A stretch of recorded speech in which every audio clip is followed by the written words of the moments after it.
Chapter 11. So in Krishna book, chapter 11.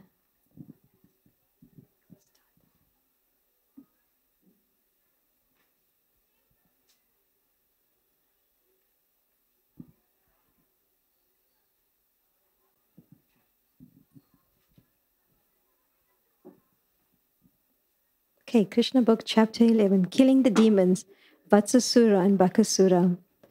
When the twin Arjuna trees fell to the ground, making a sound like the falling of thunderbolts, all the inhabitants of Gokula, including Nand Maharaj, immediately came to the spot. They were very much astonished to see how the two great trees had suddenly fallen. Because they could find no reason for their falling down, they were puzzled. But when they saw Child Krishna bound up to the wooden mortar by the ropes of Mother Yashoda, they thought that it must have been caused by some demon. Otherwise, how was it possible? At the same time, they were very much perturbed because such uncommon incidents were always happening to Child Krishna. While the cowherd men were thus contemplating, the small children who were playing there informed the men that the trees had fallen because Krishna had pulled the wooden mortar with the ropes binding him. Krishna came in between the two trees, they explained, and the wooden mortar was topsy-turvied and stuck in between the trees. Krishna pulled the rope and the trees fell down. When the trees fell down, two very dazzling men came out of the trees and they said something to Krishna. Most of the cowherd men did not believe the statement of the children. They could not believe that such things were at all possible. Some of the men, however, believed them and told Nanda Maharaj, "Your child is different from all other children. He just might have done it." Nanda Maharaj smiled to hear about the extraordinary abilities of his son. He came forward and untied the knot just to free his wonderful child. After being freed by Nanda Maharaj, Krishna was taken into the laps of the elder gopis. They took him away to the courtyard of the house and began to clap, praising his wonderful activities. Krishna danced along with their clapping, just like an ordinary child.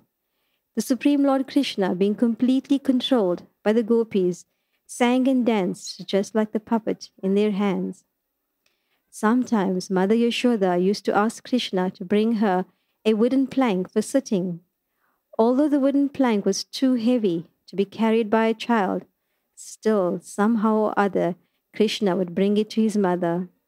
Sometimes his father, while worshipping Narayan, would ask him to bring his wooden slippers, and Krishna, with great difficulty, would put the slippers on his head and bring them to his father.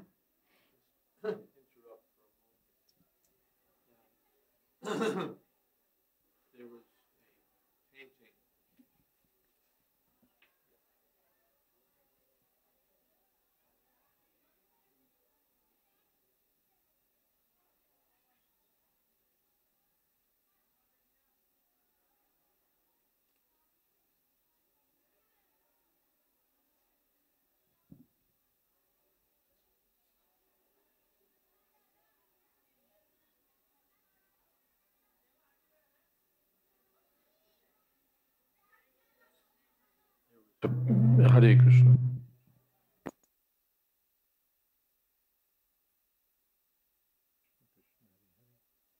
Hare Ram. There was a painting done showing this scene, Nanda Maharaj, or rather Krishna, carrying the wooden slippers of Nanda Maharaj, and done by the BBT artists, I think maybe Muralidhar Prabhu and the others. And the painting was brought to Srila Prabhupada in Los Angeles. Prabhupada was sitting, and I happened to be there.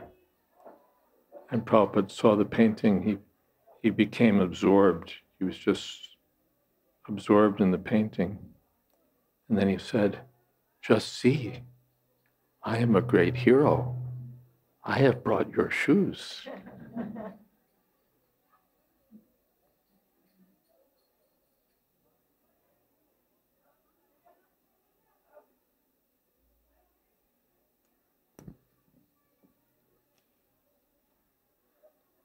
When he was asked to lift some heavy article and was unable to lift it, He would simply move his arms. In this way, daily, at every moment, he was a reservoir of all pleasure for his parents. The Lord was exhibiting such childish dealings with the inhabitants of Vrindavan because he wanted to show the great philosophers and sages searching after the absolute truth, how the supreme absolute truth, personality of Godhead, is controlled by and subject to the desires of his pure devotees. One day, a fruit vendor came before the house of Nanda Maharaj, and upon seeing the vendor, called, "If anyone wants fruits, please come and take them from me." Child Krishna immediately took some grains in his palms and went to get the fruits in exchange. In those days, exchange was by barter. Therefore, Krishna might have seen his parents acquire fruits and other things, and by bartering grain, and so he imitated. But his palms were very small, and he was not very careful to hold the grains tight, so he was dropping them. The vendor who came to sell fruits saw this and was very much captivated by the beauty of the Lord, so she immediately accepted whatever few grains were left in his palms and filled his hands with fruits. In the meantime, the vendor saw that her whole basket of fruit had become filled with jewels. The Lord is the bestower of all benedictions. If someone gives something to the Lord, he is not the loser, he is the gainer by 1,000,000 times. One day, Lord Krishna, the liberator of the twin Arjuna trees, was playing with Balaram and the other children on the bank of the Yamuna. And because it was already late in the morning, Rohini, the mother of Balaram,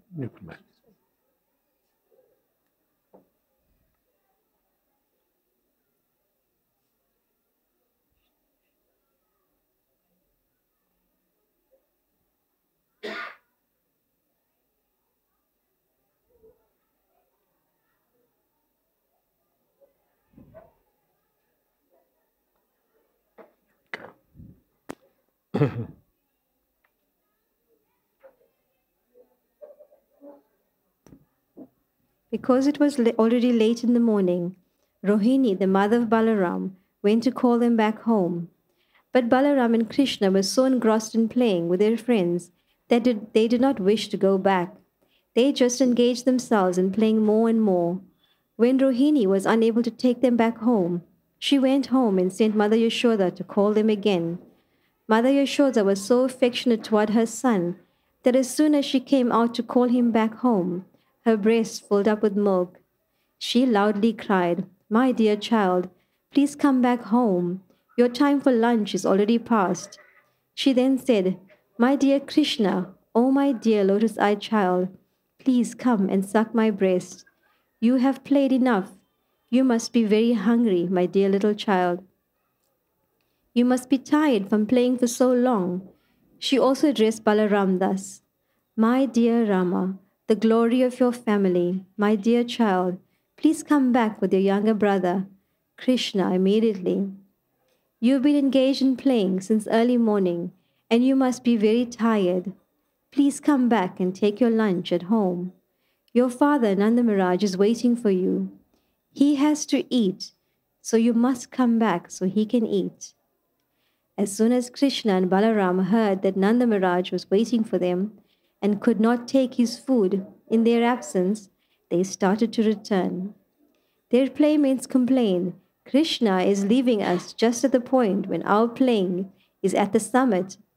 Next time we shall not allow him to leave." His playmates then threatened not to allow him to play with them again. Krishna became afraid, and instead of going back home, he went back again to play with the boys. At that time, Mother Yashoda scolded the children and told Krishna, "My dear Krishna, do you think that you are a street boy? You have no home? Please come back to your home. I see that your body has become very dirty from playing since early morning. Now come home and take your bath. Besides, today is your birthday ceremony. Therefore, you should come back home and give cows in charity to the Brahmanas. Don't you see how your playmates are decorated with ornaments by their mothers? You should also be cleansed and decorated with nice dress and ornaments. Please, therefore, come back, take your bath, dress yourself nicely, and then again you may go on playing. In this way, Mother Yashoda called back Lord Krishna and Balaram, who are worshipable by great demigods like Lord Brahma and Lord Shiva.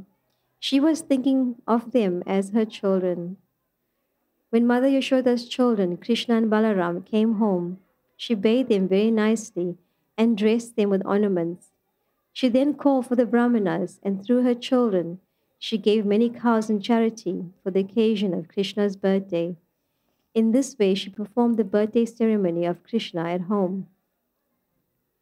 After this incident, all the elder cowherd men assembled together, and Nand Maharaj presided.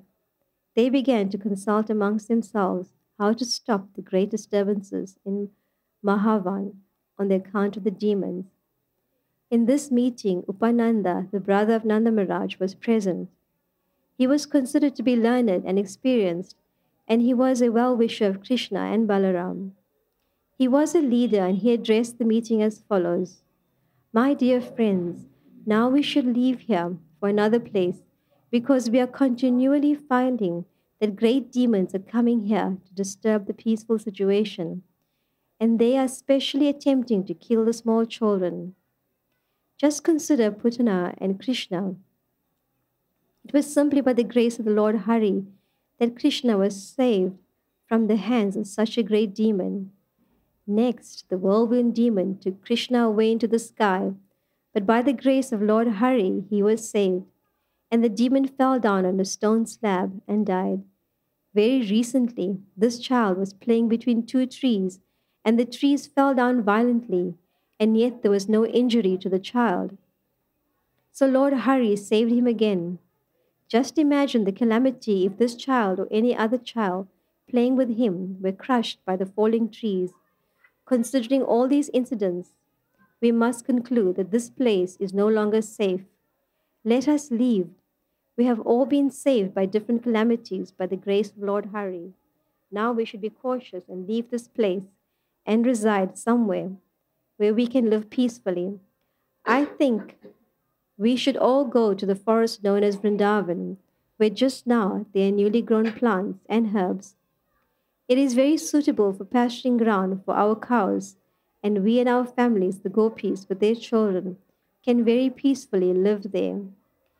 Near Vrindavan is Govardhan Hill, which is very beautiful, and there are newly grown grass and fodder for the animals, so there will be no difficulty in living there. I therefore suggest that we start immediately.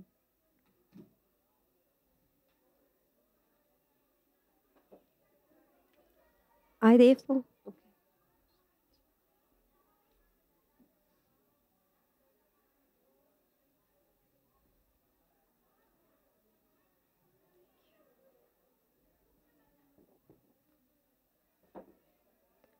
therefore suggest that we start immediately for that beautiful place, as there is no need to waste any more time. Let us prepare all our carts immediately, and if you like, let us go, keeping all the cows in front. On hearing the statement of Upananda, all the cowherd men immediately agreed. Let us immediately go there. Everyone then loaded all their household furniture and utensils onto the carts and prepared to go to Vrindavan. All the children, women, and old men of the village were arranged on seats, and the cowherd men equipped themselves with bows and arrows to follow the carts. All the cows and bulls were placed in front along with their calves, and the men with their bows and arrows surrounded the herds and carts and began to blow on their horns and bungles. In this way, with tumultuous sound, they started for Vrindavan. And who can describe the damsels of Raja? They were all seated on the carts and were very beautifully dressed with ornaments and costly saris. They chanted the pastimes of Child Krishna as usual. Mother Yashoda and Mother Rohini were seated on a separate cart, and Krishna and Balaram were seated on their laps. While Mother Rohini and Yashoda were riding on the cart, they talked to Krishna and Balaram, and feeling the pleasure of such talks, they looked very, very beautiful. In this way, after reaching Vrindavan, where everyone lives eternally, very peacefully and happily, they encircled Vrindavan, drew all the carts together in a half circle, and in this way constructed a temporary residence. When Krishna and Balaram saw the beautiful appearance of Vrindavan, Govardhan Hill, and the banks of the river Yamuna, they felt very happy. As they grew up, they began talking with their parents and others in childish language, and thus they gave great pleasure to all the inhabitants of Vrindavan. Soon Krishna and Balaram had grown sufficiently to be given charge of the calves. Cowherd boys, from the very beginning of their childhood, are trained to take care of the cows, and their first responsibility is to take care of the little calves. So, along with the other little cowherd boys, Krishna and Balaram went into the pasturing ground and took charge of the calves, and there they played with their playmates. While taking charge of the calves, sometimes the two brothers played on their flutes, and sometimes they played with amalaka fruits and bale fruits, just as small children play with balls. Sometimes they danced and made tinkling sounds with their ankle bells. Sometimes they made themselves into bulls and cows by covering themselves with blankets. Thus Krishna and Balaram played. The two brothers also used to imitate the sounds of the bulls and cows and play like two bulls fighting. Sometimes they used to imitate the sounds of various animals and birds. In this way, they enjoyed their childhood pastimes, apparently like ordinary mundane children. Once, when Krishna and Balaram were playing on the bank of the Yamuna, a demon of the name Vatsasura assumed the shape of a calf and came there intending to kill the brothers. By taking the shape of a calf, the demon could mingle with other calves. Krishna, however, specifically noticed this, and he immediately alerted Balaram about the entrance of the demon. Both brothers then silently approached him. Krishna caught hold of the demon calf by the two hind legs and tail, whipped him around very forcibly, and threw him up into a tree. The demon lost his life and fell down from the top of the tree to the ground. When the demon lay dead on the ground, all the playmates of Krishna congratulated him. Well done, and the demigods in the sky showered flowers with great satisfaction. In this way, the maintainers of the complete creation, Krishna and Balaram, used to take care of the calves every day, beginning in the morning, and thus they enjoyed their childhood pastimes as cowherd boys in Vrindavan. One day, all the cowherd boys went to the bank of the river Yamuna to water their calves. When the calves drank water from the Yamuna, the boys also drank. After drinking, when they were sitting on the bank of the river, they saw a huge animal which looked something like a heron and was as big as a hill. Its top was as strong as a thunderbolt. When they saw that unusual animal, they became afraid of it. The name of this beast was Bakasura, and he was a friend of Kamsa's. He appeared on the scene suddenly and immediately attacked Krishna with his pointed, sharp beak and quickly swallowed him up. When Krishna was thus swallowed, all the boys, headed by Balaram, became almost breathless, as if they had died. But when the Bakasura demon was swallowing up Krishna, he felt a burning, fiery sensation in his throat. This was due to the glowing effulgence of Krishna. The demon quickly threw Krishna up and tried to kill him by pinching him with his beak. Bakasura did not know that although Krishna was playing the part of a child of Nanda Maharaj, he was still the original father of Lord Brahma, the creator of the universe. Mother Yashoda's child, who is a reservoir of pleasure for the demigods, and who is the maintainer of saintly persons, caught hold of the great gigantic heron by the two halves of his beak, and before his cowherd boyfriends bifurcated his mouth, just as a child very easily splits a blade of grass. From the sky, the denizens of heavenly planets showered flowers like the maleka and the most fragrant of all flowers, as a token of their congratulations. Accompanying the showers of flowers was a vibration of bangals, drums, and conch shells. When the boys saw the showering of flowers and heard the celestial sounds, they were struck with wonder. And when they saw Krishna freed from the mouth of the great demon Bakasura, all of them, including Balaram, were so pleased that it seemed as if they had regained their very source of life. As soon as they saw Krishna coming toward them, They one after another embraced the son of Nanda and held him to their chests. After this, they assembled all the cows under their charge and began to return home. When they arrived home, they spoke of the wonderful activities of the son of Nanda. When the gopis and the cowherd men all heard the story from the boys, they felt great happiness because naturally they loved Krishna, and by hearing about his glories and victorious activities, they became still more affectionate toward him. Thinking that child Krishna had been saved from the mouth of death, they looked upon his face with great love and affection. They were full of anxiety and could not turn their faces from the vision of Krishna. The gopis and the men began to converse amongst themselves about how wonderful it was that child Krishna had been attacked in so many ways and so many times by so many demons, and yet the demons themselves had been killed and Krishna had remained uninjured. They continued to converse amongst themselves about how so many great demons in such fierce bodies had attacked Krishna to kill him, but by the grace of Hari had not been able to cause even a slight injury. Rather, they had died like small flies in a fire. Thus they remembered the words of Garga Muni, who had foretold, by dint of his vast knowledge of the Vedas and astrology, that this boy would be attacked by many demons.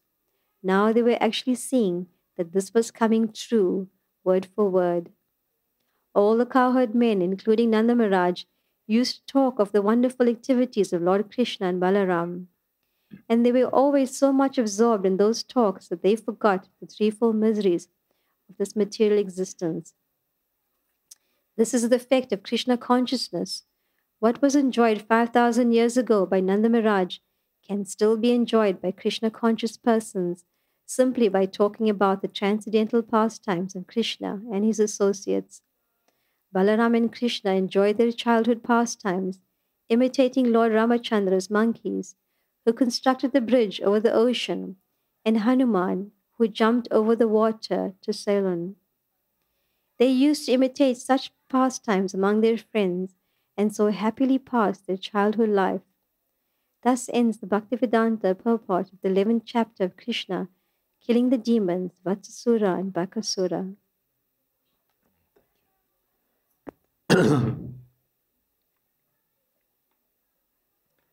Om Jnana Timirantasya Gyananjana Shalakaya Chakshurn Militam Jena Tasmai Shri Gurave Namaha Shri Chaitanya Manobhistam Stapitam Jena Bhutale Swayam Rupakoda Mayam Vadati Shapadantikam Vandehang Shri Guru Shri Dritapadakamadang Shri Gurun Vaishnavamscha Shri Rupam Sagrajatam Sahagana Raghunathan Vitam Stam Sujivam Sadvaitam Savatutam Parijana Sahitam Krishna Chaitanya Devam Shri Radha Krishna Padan Sahagana Lolita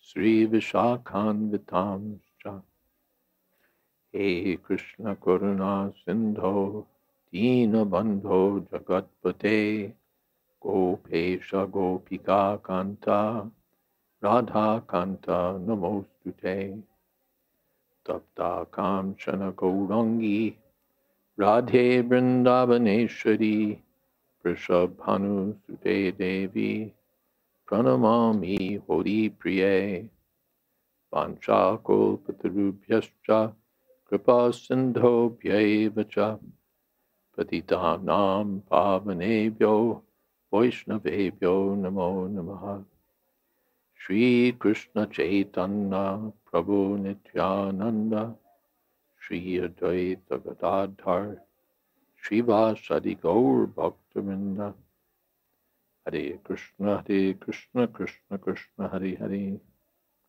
Hare Rama Rama Rama Hare Hare So the Arjun trees suddenly fell, and everyone's wondering, why have these big trees fallen? They thought maybe it must have been some demon, and they were disturbed. These things are always going on. So then the cowherd men were trying to figure out what had happened. Some of Krishna's playmates, some of the small boys came and said, well, Krishna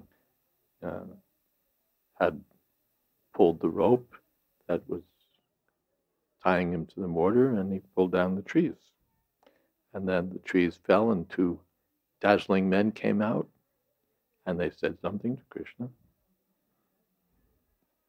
So in this way, they gave their report, and most of the cowherd men dismissed it. But some thought, well, could be. There's all these this very special child that might have happened. And Nanda Maharaj was smiling, thinking about how wonderful his son was, how capable. And he untied Krishna. And the gopis took them, Krishna on their laps, and they were praising Krishna and clapping, and Krishna was dancing according to their clapping. So he's the Supreme Personality of Godhead, the controller of everything, but he was dancing like a puppet in the hands of the gopis. Then Krishna would be asked to do different things, bring a plank for sitting, and if it was too heavy, then still he would try to bring it. I think someplace, if something was too heavy and he couldn't lift it, he would just flap his arms, move his arms. And sometimes he brought Nanda Maharaj's shoes. We talked about that. So in this way, by his childish dealings, he brought great happiness to the residents of Vrindavan. And Prabhupada comments that Krishna wanted to show the great philosophers and sages who were searching after the absolute truth that here I am, Supreme Personality of Godhead, and I'm controlled by the desires of my pure devotees.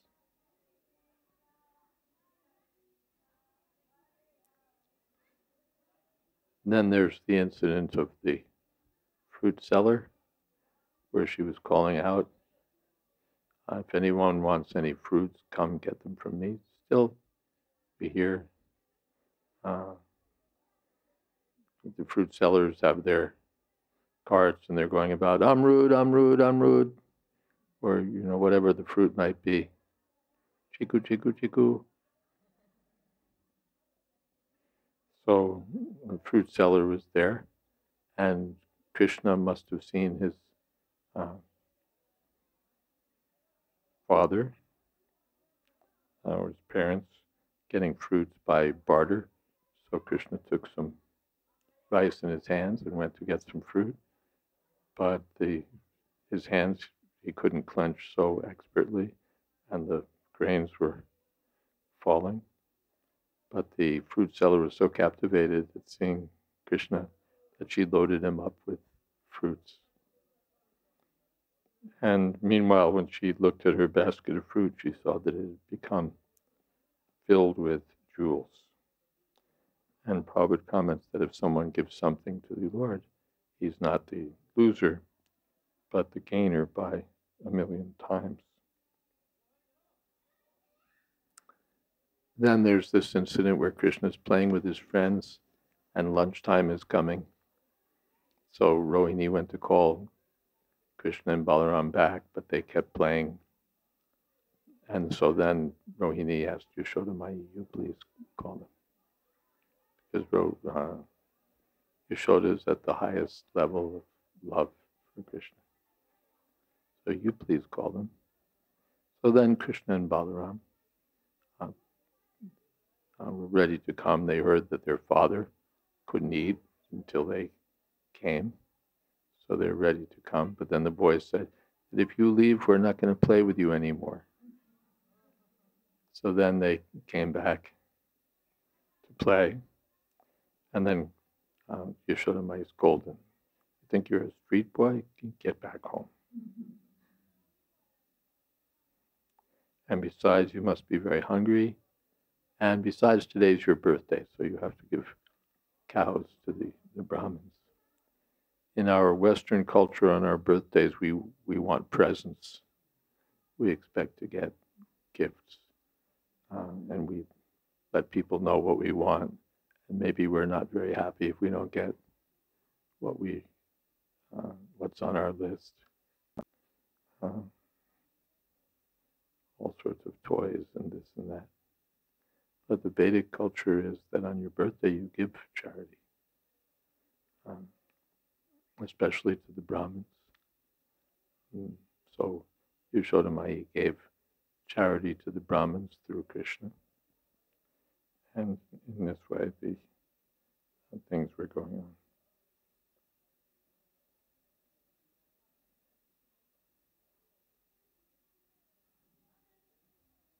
So then the cowherd men got together and they were discussing what to do. Like Gram Panchayat, they're the leaders of the village. So they got together. There's always some disturbance here. Demons are always coming. It was only by the grace of Hari that the children were saved. This from the Putana and from the falling of the trees and from the whirlwind. But it's getting to be too much. We should shift. Upananda suggested, no, we should shift. So then they agreed that it would be good. The best place to go is Vrindavan. Govardhan Hill is there, nice fresh green grass for the cows. Jamuna's not far away. So let's go. So they loaded up the carts and prepared to go to Vrindavan. And the cows and bulls were placed in front, and there were some men with bows and arrows and blowing on horns and bugles to be the frontline protection, security force. And the gopis were seated in the carts, beautifully dressed. And Yashoda and Rohini were on a separate cart with Krishna and Balaram, and talking to Krishna and feeling very pleased, talking to Krishna and Balaram, and appearing very beautiful. So then they reached Vrindavan, where everyone lives eternally, very peacefully and happily. And they circled the carts together, and now for the first time Krishna and Balaram saw Vrindavan. Vrindavanam, Govardhanam. They saw Vrindavan, Govardhan Hill, the Jamuna. These were specifically the first things they saw. And they became very happy and began talking in childish language because they're still children. So gradually they grow up enough so that they can be entrusted with the cows. This cowherd, this is life in the village. When you're old enough, then you're given a little responsibility. I remember I went one time here in Vrindavan to buy some spoons and something. So at the little shop, Bartanwala shop, so there's a little child sitting in front, and he's selling me the things, and the father is guiding him from behind what to, how to do everything. Here also, if you see the flower sellers, sometimes the little child will be there and he'll be flicking the water on the roses to keep them fresh, and so from a small age they're trained what to do. So the cowherd boys also, they know what to do. They're trained where they just imitate what their fathers do. When they're old enough, then they're given responsibility. They take care of the calves first. And it's great fun because while you're herding the calves, then you get to hang out. So there, you get to play. You're herding, you have it's work, but it's fun also. So they're throwing fruits around. Amalaki, you've seen these amla fruit, they're called, about this big, green. And so you can throw those. Or bigger, there's bale fruit, a little bigger than a fist. Maybe you've seen these. They're a pale green fruit, hard shell. Those who've been to Bombay, there's bale fruit trees in the courtyard. And they're common, they're not a very rare fruit. So they were playing like that, throwing bale fruits, throwing amalaki fruits, and having a good time. Sometimes they danced and their ankle bells tinkled. Sometimes they played like bulls and calves, where they imitated the sounds of the animals and birds. And so they enjoyed their pastimes, appearing just like ordinary children. So one time the Vatsasura came, a demon in the shape of a calf, with the intention of killing Krishna Balaram. But Krishna saw this is a demon pretending to be one of the boys, one of the calves. So he signaled to Balaram, and Krishna closed in on the demon and caught him by the hind legs and tossed him in a tree. And the demon died and fell to the ground. And all the playmates congratulated Krishna. Well done, good job. Another time, while they were on the bank of the Jamuna to water the calves, calves were drinking, the boys were drinking, and the Bakasura came appearing like a heron, water bird with a big, sharp beak, but big. The animal was as big as a hill and seemed as strong as a thunderbolt, and all the boys were afraid.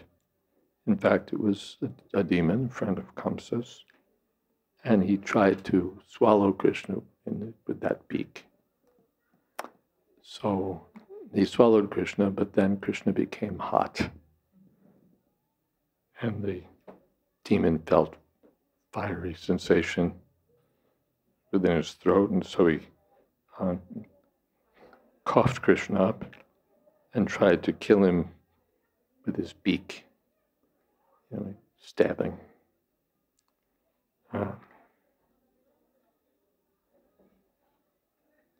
And he didn't know that Krishna, although he appeared like a small child, was the Supreme Personality of Godhead.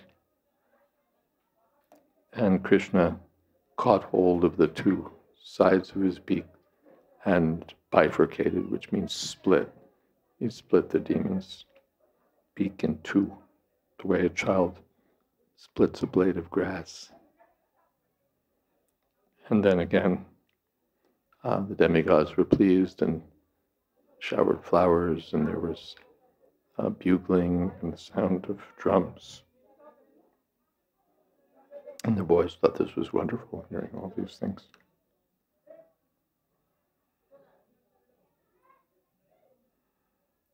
And then when they arrived home, they spoke about Krishna's wonderful activities, and the parents were hearing.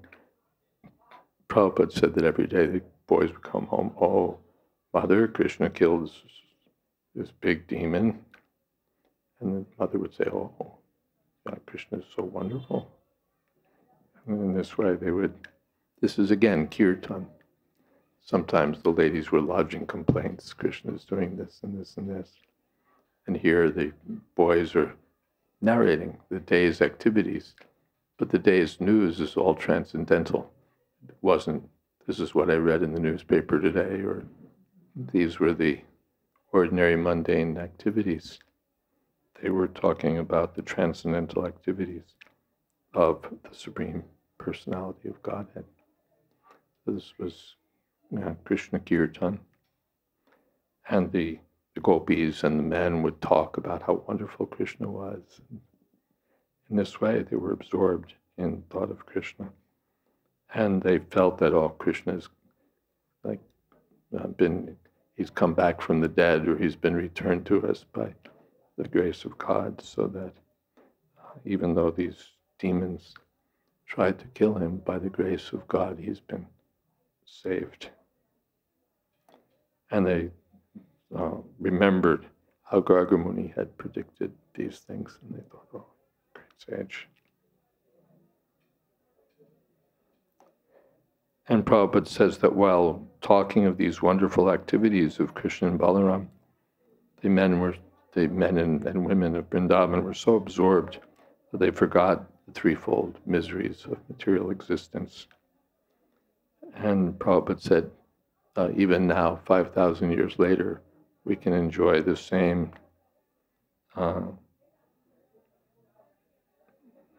way simply by talking about the transcendental pastimes of Krishna and his associates.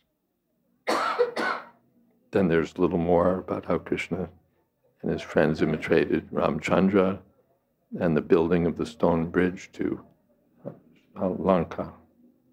And in this way, they enjoyed happy childhood activities. Okay, are there some comments? Yes? Microphone.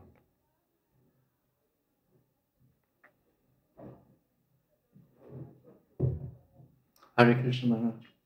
There seems to be a tug of war between the different rasas. We see the rasa of parenthood and the rasa of friendship.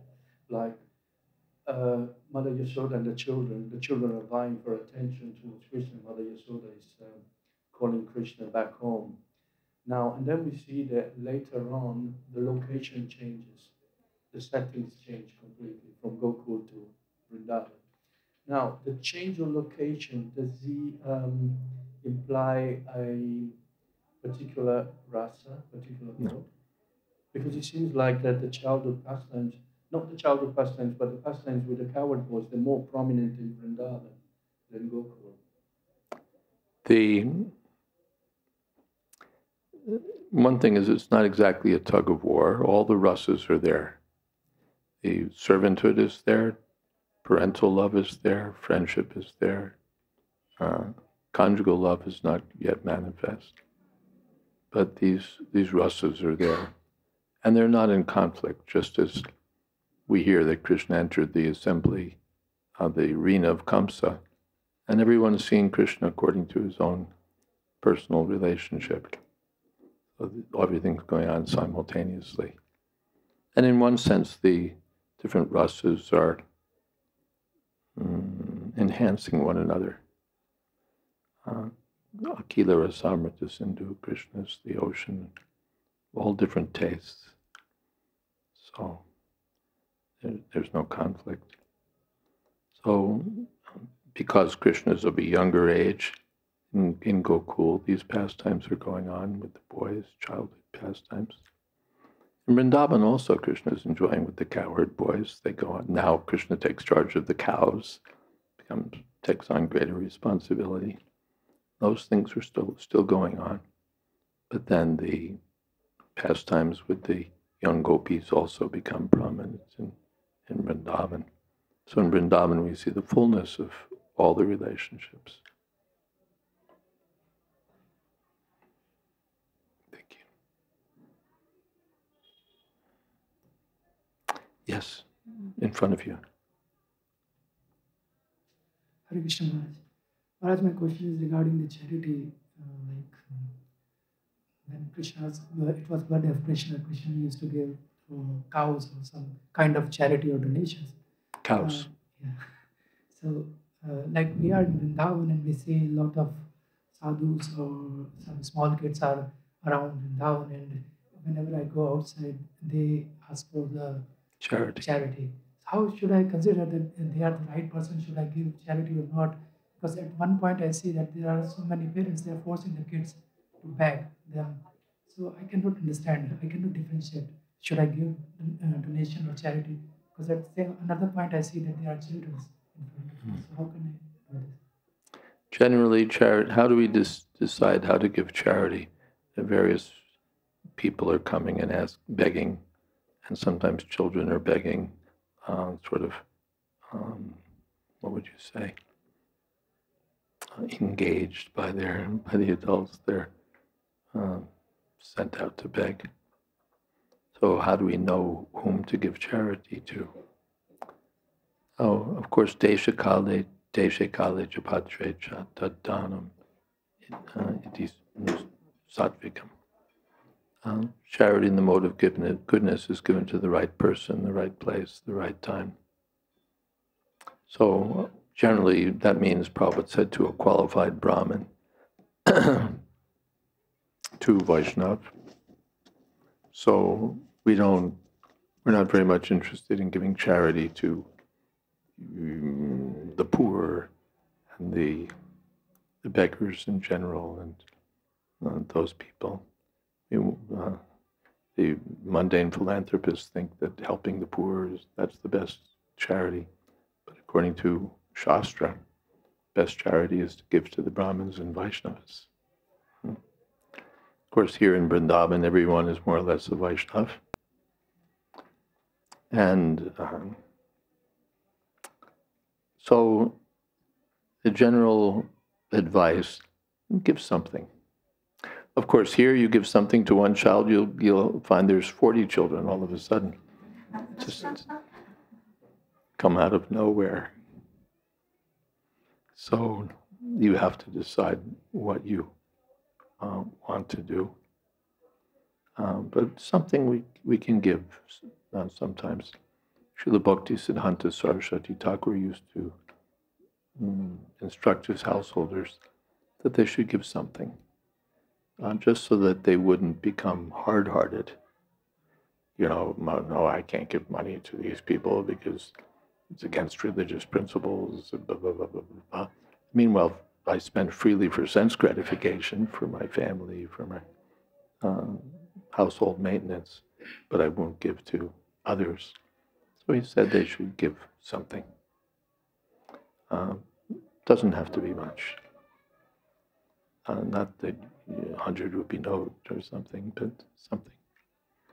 You'll see in Govardhan or other places that there are money changers, and you give them some rupees, and they give you small coins. So it's for that reason that you give something. Thank you. Hare Krishna Maharaj. This is just a follow-up question from yesterday regarding children born in devotees' family.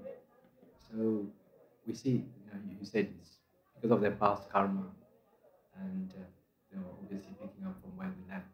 But also sometimes we see that those devotees, those children, after reaching maybe a teenage age, they start deviating. So again, meat eating and total deviation from devotional service. So the children are born in devotee families by past good fortune, but sometimes we see that when they reach a certain age, they start deviating. And is that because of karma, or is it because of karma? Yes, that because otherwise, without karma, you wouldn't come back. And just go back to Godhead, be finished with it all. So by past fortunate activities, One may be born in a devotee family, but by past unfortunate activities, one may still have challenges, material attraction, and so on. And that's there. That's from one point of view. From another point of view, the parents should be so careful, parents and guardians, responsible persons, to protect the children from bad association. Sangat sanjayate kama. And children may be very good, but if they associate with materialistic children or materialistic people in general, they can be spoiled. The mundane schools are particularly bad. Prabhupada called them slaughterhouses. The mundane schools and colleges, slaughterhouses, because they're dedicated to training and material enjoyment. They mix the boys and the girls freely, which once they're a little grown is like a horrible policy. And the boys who are, initiated into sense gratification or following the path of sense gratification,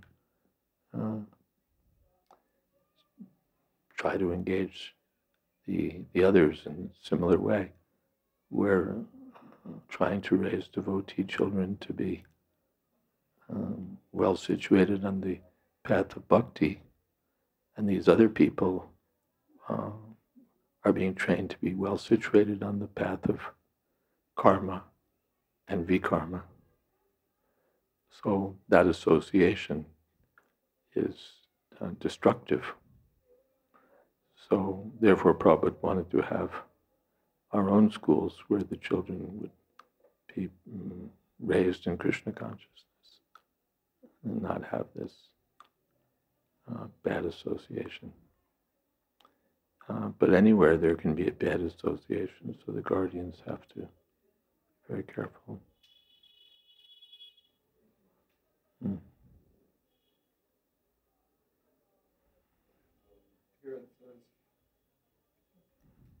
Here it says, they were always so much absorbed in those talks that they forgot the threefold miseries of this material existence.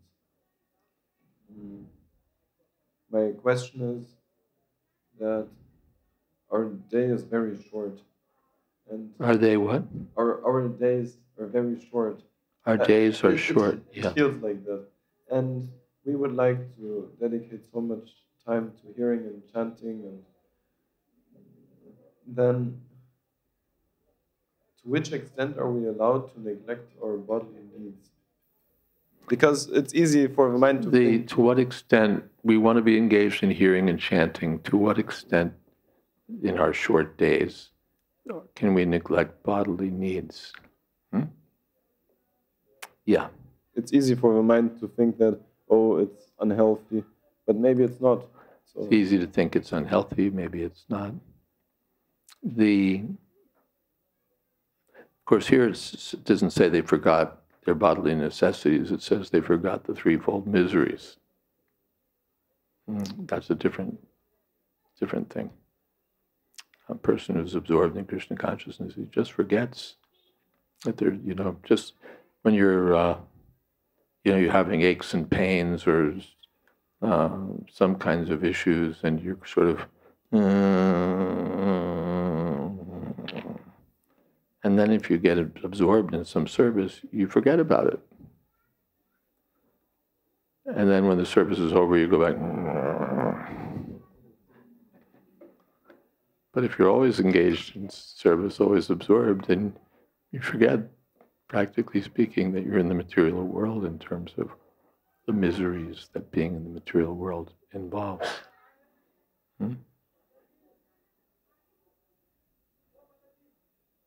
Anyone, if he's engaged in, if he's miserable, but then he's engaged in something he likes, he forgets.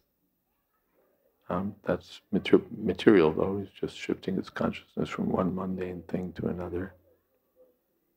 Duality, happiness and distress. But devotees divert, as Prabhupada would say, their attention to the pastimes of Krishna, and so they forget the miseries of material existence.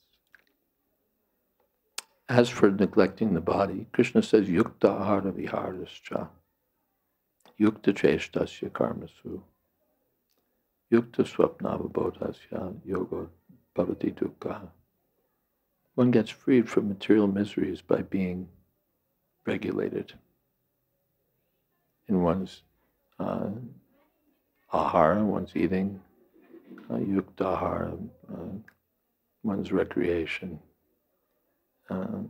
one's endeavors, one's work, one's sleeping and rising. And one gets freed from all miseries. So the general theme is live a regulated life. Every day, do the same things at the same time, get up early, attend the Mangal Arati, take your bath, chant your rounds, take your prasadam, do some service. Again, take prasadam, more service. Regulated life. Not that you always have to be thinking about eating, always have to be thinking about, especially if it's regulated, those who are unregulated, they're eating at any which time, they're sleeping at any which time, they're, one day it's this, one day it's that, everything unregulated. That's conducive to disease and distress. So Ayurveda recommends every day do the same thing, same time, eat roughly the same amount. And, there can be some up and down. But by regulated eating, especially those who are vata predominant, because vata tends to go, the nature of vata, it's airy, and the air goes this way and that way. So especially for people with vata, its regulation is particularly recommended. Have a stable rhythm, stable pattern, and that will be conducive to good health, good activity, productivity, service. Every day, same thing. Just like here in Vrindavan, you'll see the villagers or the sadhus. Every day, same. That's the general recommendation. But for the service of Krishna, we can do all sorts, put out more energy. So we can go through all sorts of trouble or put aside all kinds of regulation to accomplish something for Krishna. Prabhupada would, there'd be marathons, whether book production, book distribution, life member making, whatever it might be. Prabhupada liked to see that we were stretched. Being stretched means no time to waste in Maya. So that's also good. We shouldn't imitate Raghunath Das Goswami, Rupa Goswami, that I'll just take 5 chickpeas and chant Harinam all day. We're not Raghunath Das Goswami or Rupa Goswami. We're better to be who we are and where we are and not imitate. According to our advancement, those who are actually advanced, they can, what is that? Nijahara viharakari vijito. The Goswamis practically forgot about their bodily necessities. Take a little buttermilk every couple of days, not because they were being austere, but just because they'd forget. They'd be so absorbed. Radha Krishna, Maharnisham Prabhajito, Jivartado Yomuna. They'd be just absorbed in thinking of Radha and Krishna, writing books, doing kirtan, eating. They would just forget. But we shouldn't imitate. We can try to do more, not that, sorry, Prabhu, it's my regulation. I have to take prasadam exactly 12:15 every day. Not so. It should be a little flexible. But flexible means you have a baseline to be flexible from. Not that I have no routine, I have no... Sadhana means there's a routine. Every day, Mangalarti, such and such time, every day, this, such and such time. That regulated life is very good for health and for Krishna consciousness and spiritual progress. Is that okay? Microphone. And we're going to stop early again because of the next program at 6:45. So we'll stop soon. Yes? Yes.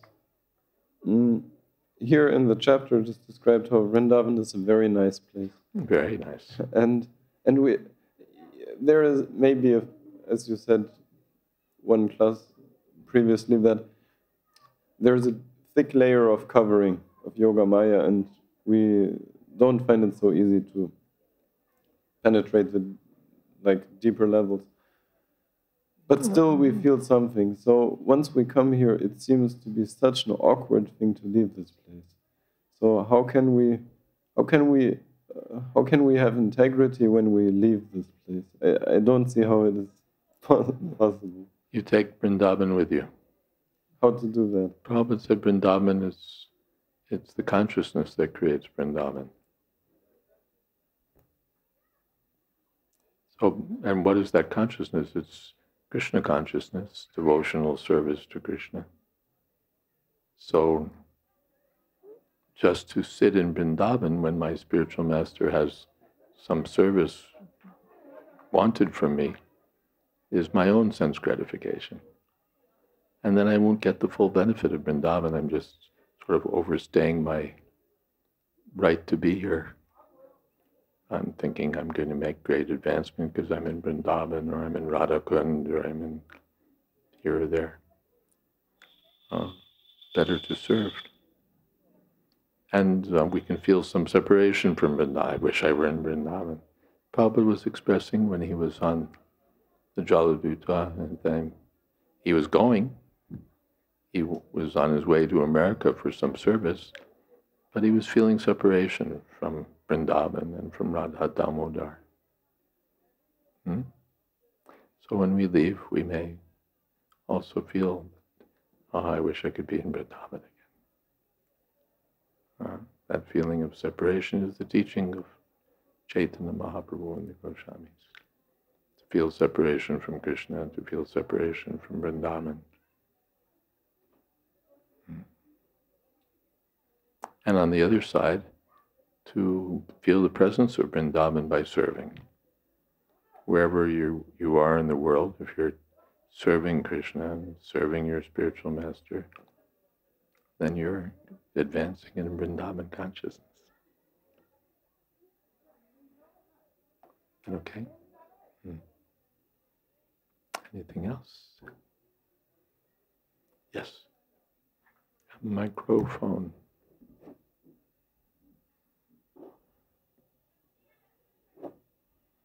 You mentioned that we need to have regulation in eating, recreation, work, and everything. So what is recreation?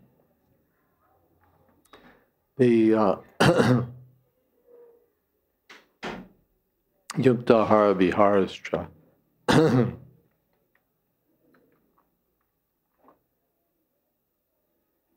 The simple, although it's given as recreation, the simple definition of vihara, one simple, that's in fact we'll find it for you, is walking.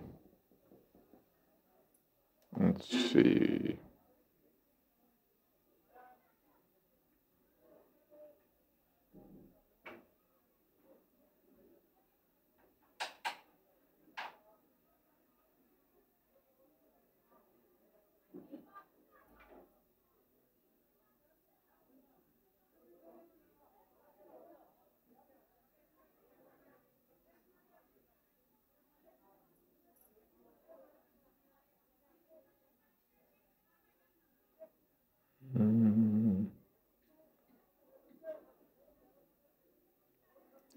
Yeah. Don't always find things when I'm looking for them.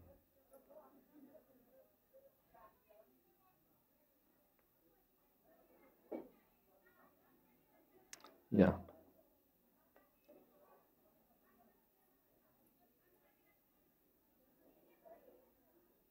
Yeah, to move on, to walk, to roam, to wander. That's sort of the basic meaning of vihar, of walking.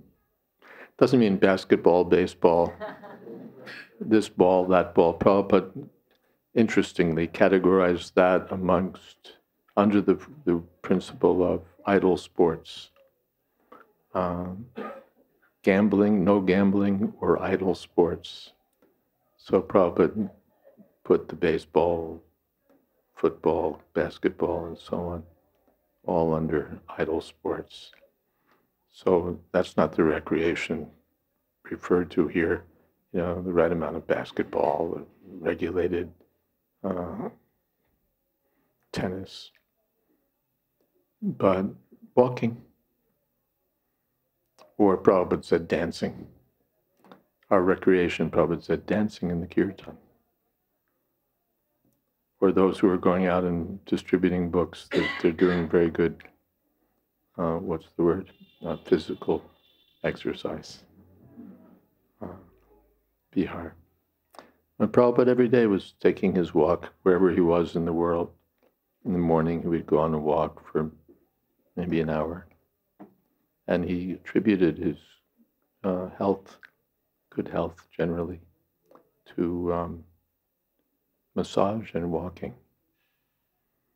So it's very beneficial to walk every day, especially those of us who have desk jobs, or sitting all day. It's not so good.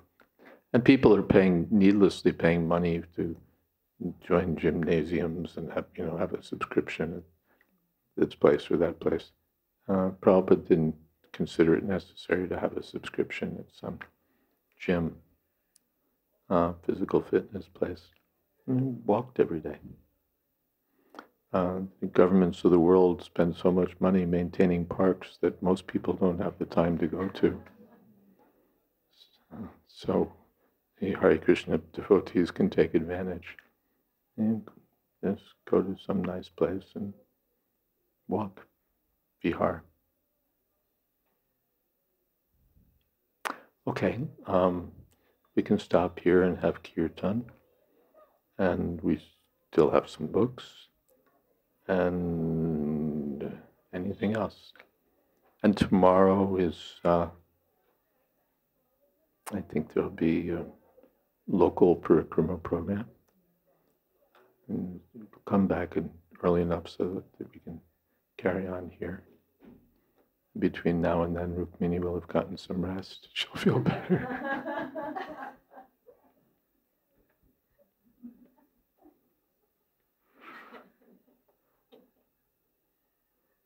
Okay.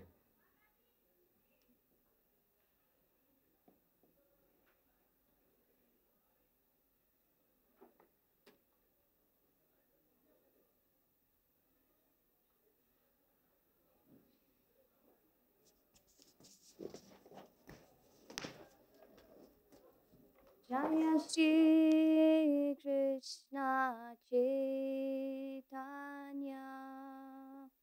Prabhu Nityananda Shri Advaita Gadadhar Srivasadi Gaura Bhakta Vrinda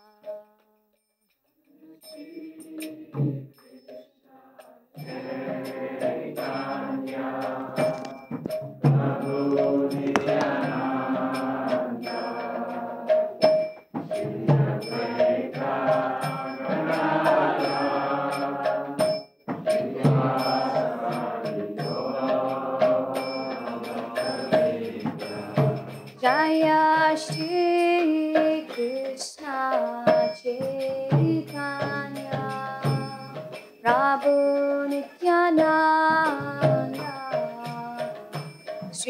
Jayadvaita Gadadhar Srivasadi Gaura Bhakta-Vrinda.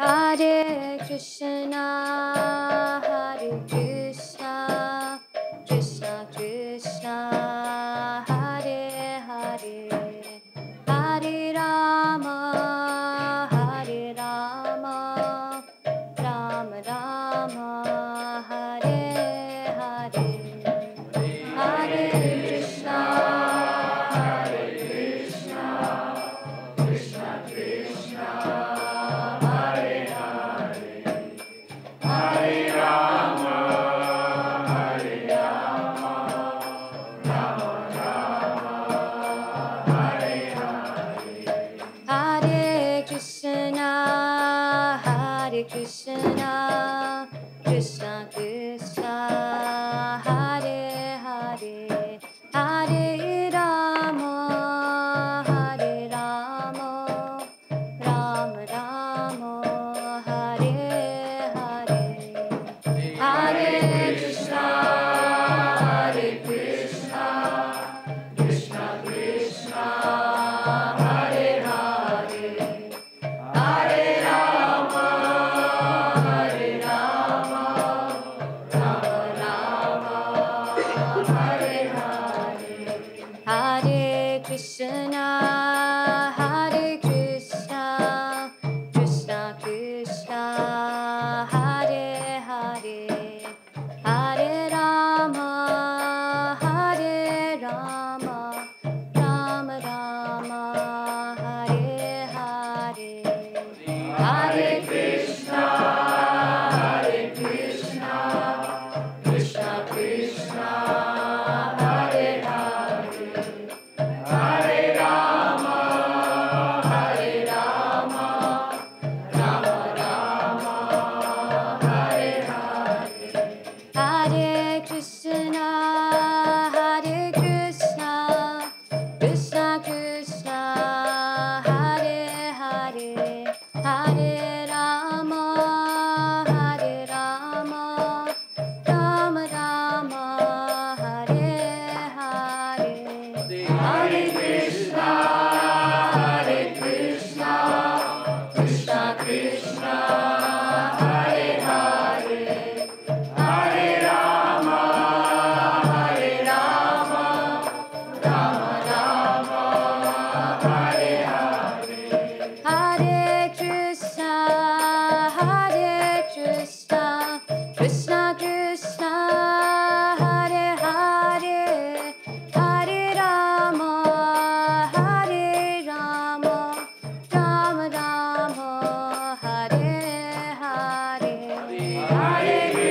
Krishna, Hare Krishna, Krishna Krishna, Hare Hare, Hare Rama, Hare Rama, Rama Rama, Hare Hare, Hare Krishna, Hare Krishna, Krishna Krishna, Hare Hare, Hare Rama, Hare Rama, Rama Rama, Hare Hare, Hare Krishna, Hare Krishna, Krishna Krishna, Hare Hare, Hare Rama, Hare Rama, Rama Rama, Hare Hare, Hare Krishna.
A.C. Bhakti Vedanta Swami Maharaj Prabhupada Ki Jai, Ananta Koti Vaishnava Vrinda Ki Jai, Nama Acharya Sri Haridas Thakur Ki Jai, Prem Se Kaho Shri Krishna Chaitanya, Prabhu Nityananda Shri Advaita Gadadhar, Shri Vasadi Gaur Bhakta Vrinda Ki Jai, Shri Shri Radha Krishna Gopinath, Shama Kund Radha Kundi Govardhan Ki Jai, Vrindavan Tham Ki Jai, Navadip Tham Ki Jai, Jagannath Puri Ki Jai, Ganga Mai Ki Jai, Jamuna Mai Ki Jai, Tulsi Devi Ki Jai, Bhakti Devi Ki Jai, Samaveta Bhakta Vrinda Ki Jai.